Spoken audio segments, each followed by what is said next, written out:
You know, deep in the deserts of Saudi Arabia, there's a city that was pretty much lost to the world for centuries. Its whole story was locked away in these absolutely breathtaking tombs, carved right out of solid rock. We're talking about Hegra. Just think about it. For almost 2,000 years, this place has just been silent. What you're looking at is Qasr al-Farid, which means the lonely castle.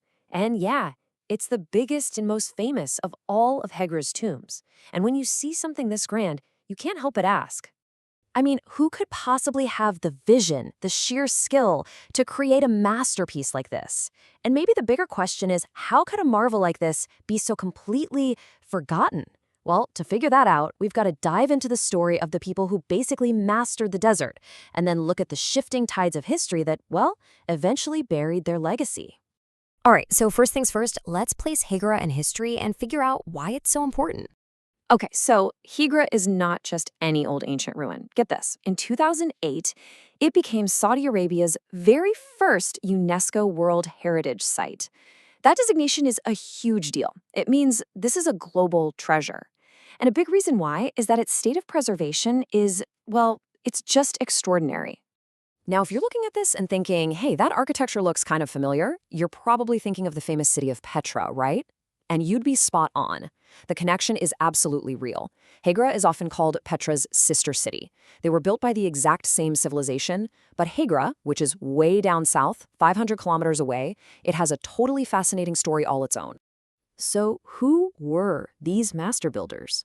Well, they were a people who didn't just survive in the desert. They totally mastered it. The people who created Hegra were the Nabataeans. And these guys started out as nomadic traders, but they built this incredibly powerful kingdom. How? By becoming the undisputed masters of the ancient trade routes. They controlled the flow of super valuable stuff like frankincense, myrrh, and spices. But here's the thing, the Nabataeans' genius wasn't just about trade. It was about survival. They had a secret weapon, and in one of the driest places on Earth, that weapon was water. They literally engineered a thriving oasis by digging more than 130 wells, tapping deep into underground aquifers. It was this total mastery of water that let them turn a barren patch of desert into a vital, life-giving hub for the camel caravans that were the lifeblood of their empire. So while everyone knows Petra as the famous capital, Hegra was their #2 city, a super important southern hub. Its location was so strategic that it became the main staging post on the trade route, which really sealed the deal on the Nabataeans' control over all the commerce in the region. And with all that wealth and power, you've got to show it off, right? In Hegra, they wrote that legacy directly into stone. It's no wonder it earned the nickname the capital of monuments. 131. Just let that sink in. That's how many of these monumental, rock-cut tombs are still preserved at Hegra today. The sheer scale of it all, it's just staggering. But you've got to understand, these were not just simple burial sites. Oh no. The size, how complex it was, the decorations on the outside, it was all a direct reflection of a family's wealth and social status. Think of them as massive public billboards designed to last for eternity, screaming about the power of Hegra's elite. So the city is basically surrounded by 4 main burial grounds, or necropolises if you want to get technical, and each one has its own distinct vibe. Some, like Qasr al-Walad, are famous for their really detailed inscriptions.